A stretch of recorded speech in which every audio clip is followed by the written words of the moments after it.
네, 리플은 그동안에 좀 좋은 흐름을 보여왔습니다.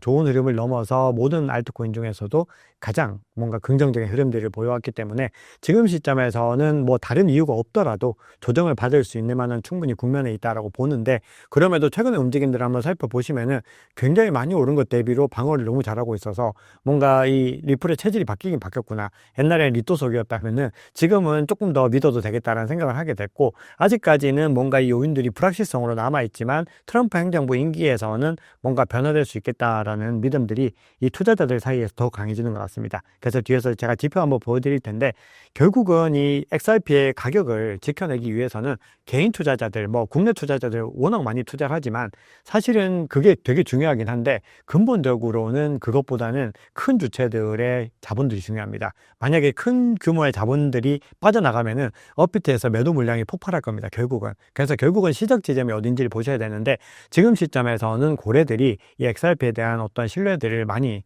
유지를 하고 있다는 겁니다. 그래서 꾸준히 오히려 조정 구간에서도 매집 움직임이 나오고 있기 때문에 그런 움직임들을 우리는 좀 더 주목해 봐야 되지 않나, 그렇게 생각을 합니다. 리플 가격이 사상 첫 3달러를 돌파한 배경은 무엇인가요? 네, XRP가 최근에 3달러를 사상 최초로 돌파했던 것은 이 소송이 이제 마무리될 수 있다, 이런 기대감이 많이 나왔었습니다. 그래서 이번에는 이제 정말 끝낼 수 있겠구나라고 기대감이 올랐고, 실제로 이 SEC가 항소 준비장을 이제 내는 당일날 거의 오후까지도 소식이 없었습니다. 그러다 보니까 시장에서는 드디어 이제 소송이 끝나는구나라는 기대감들이 있었는데, 저는 이제 그 전날 시황을 통해서 항소할 거다라고 이제 전해드렸었죠. 왜냐하면은 아직까지는 그걸 끝내기에 좀 제한이 있는 부분이, 게리 겐슬러가 마지막까지 뭔가 칼질을 하고 가려는 움직임들이 워낙에 강했습니다. 그래서 이 일론 머스크를 상대로도 소를 막 제기를 했었고, 그리고 지금 현재 시점에서 이 리플을 담당하고 있는 이 SEC의 변호사라든지 담당자들은 지금 대부분은 반암호화폐, 즉 반리플 체제를 가지고 있다는 거죠. 그러면은 결국은 마지막까지 그런 행동을 할 수 있다라는 어떤 우리가 합리적인 예측을 해볼 수가 있었던 겁니다. 그래서 결국은 뒤통수를 치면서 가격이 다시 조정을 받았는데, 그럼에도 지금 현재 구간에서 생각보다 잘 방어를 하고 있는 것은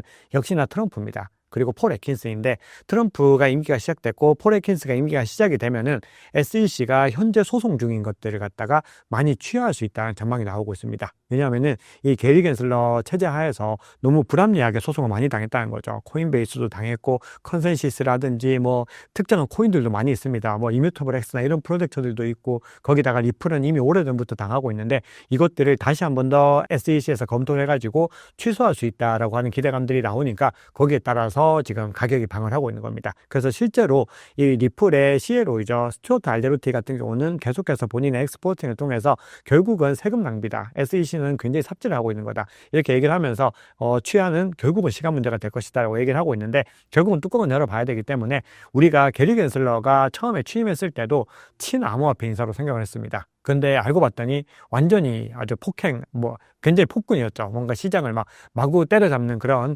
캐릭터였는데, 이번에는 뭔가 다를 것이다, 아니면은 이번에도 그럴 것이다, 이런 여러 가지 이야기들이 나오는데, 트럼프 행정부의 전체적인 기조와 같이 봐야 되기 때문에 이번에는 다르다라고 봐야도 옳겠죠. 그래서 시장에서는 이 리플에 대해서 그런 기대감들을 좀 많이 가지고 있습니다.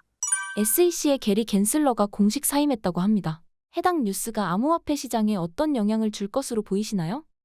네, 우선은 게리 겐슬러가 완전히 떠났다라고 하는 것은 시장에서는 너무 희소식입니다. 이제는 그 집행 위주의 어떤 리스크들이 정말로 많이 줄었다라고 볼 수가 있고, 그리고 중요한 것은 결국은 이렇게 됐을 때 이후에 어떤 것들을 이룰 수 있을 것인가가 정말 중요하죠. 그런데 가장 그 중심에는 결국은 규제가 있습니다. 규제에 대한 부분들이 많이 해결될 것이다라는 부분들이 있는데, 규제가 해결되게 됐을 때는 이 암호화폐 산업이 발전할 수 있죠. 왜냐하면 이 산업이 뭔가 가기 위해서는 규제의 장벽들을 계속해서 넘어서야 되는데, 이 규제 장벽이 굉장히 많이 해소가 된다라고 하면은 그동안에 미국에서의 사업이 많이 응축되어 있었죠. 억눌려 있었던 것들이 이제는 더 폭발적으로 나올 수 있다는 겁니다. 그래서 시장에서는 이 게리 겐슬러가 완전히 떠남으로 해서 이 암호화폐 산업 자체가 확장할 수 있다는 부분들이 첫 번째 거론이 되고요. 두 번째는 앞서 언급드렸던 것처럼 은행을 비롯한 거대 자본들이 들어올 수 있다는 겁니다. 규제가 해결된다는 것은 결국은 그런 자본들이 이동할 수 있는 통로들이 더 잘 만들어지는 거죠. 그렇게 됐을 때 산업이 발전하면서 더 많은 자금들이 들어올 수 있다.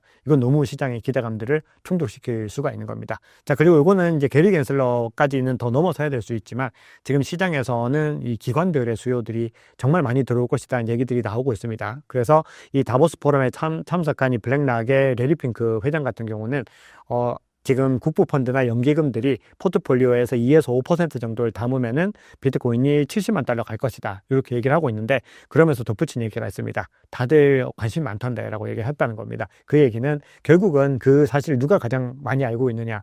이 블랙락이 가장 잘 알고 있다는 거죠. 왜냐하면 그들을 상대로 해서 영업을 하고 있기 때문에. 그래서 그런 분위기들이 많이 반영이 되고 있기 때문에 결국은 기관들의 장세도 더 가팔라질 수 있습니다. 그리고 또 중요한 것은 기관들 같은 경우는 알트코인 투자는 굉장히 제한적이죠. 지금 기관들이 막 무슨 그런 잡 알트코인을 사기는 너무 힘들다는 겁니다. 그런데 ETF로 이제 출시가 되면은 너무 자연스럽게 포트폴리오에 더 담을 수가 있다는 거죠. 그렇게 됐을 때 알트코인에도 더 많은 부흥들이 올 수 있다는 관점들이 있기 때문에 전체적으로 좀 좋은 측면들만 말씀을 드렸는데 실제로 지금의 분위기는 좋습니다. 그러다 보니까 그렇게 말씀을 드렸고 다만 우리가 이 기대감들은 역시나 기대감이라는 걸 반드시 염두에 두셔야 됩니다.